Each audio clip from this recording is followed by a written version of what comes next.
सामान्य जनतेचा वाढदिवस म्हटलं की डोळ्यासमोर अनेक प्रकारचा वायफळ खर्च येत असतो, पण याला अपवाद सीमा भागातील सुळगाव तालुका निपाणी येथील ओमकार कांबळे व त्यांच्या पत्नी पूनम ओमकार कांबळे या ठरल्या आहेत। या कांबळे दाम्पत्याने आपल्या वाढदिवसानिमित्त कोगनोळी तालुका निपाणी येथील देवांश मनुष्य सेवा या निराधार आश्रमातील नागरिकांना फळे वितरण करून आपला वाढदिवस त्यांनी साजरा करून समाजापुढे नवा आदर्श निर्माण केला आहे।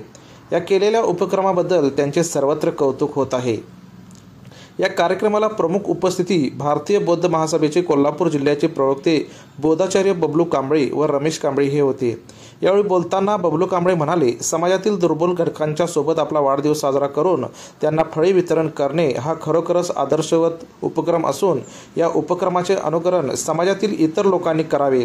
त्याचबरोबर अवाढव्य खर्चाला मूठमाती देऊन समाजातील दुर्लक्ष नागरिकांना मदत करावे असे मनोगत त्यांनी व्यक्त केले। या केलेल्या उपक्रमाबद्दल आश्रमाच्या संचालिका शुभांगी पवार यांनी कृतज्ञता व्यक्त केली।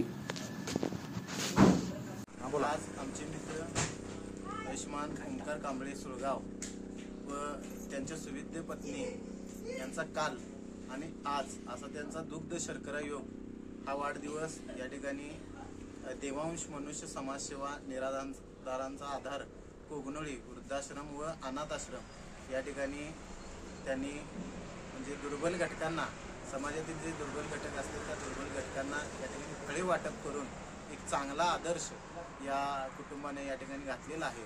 मी या दोघांनाही दीर्घायुष्य लाभो अशा या ठिकाणी निसर्गचरणी प्रार्थना व्यक्त करतो आणि थांबतो।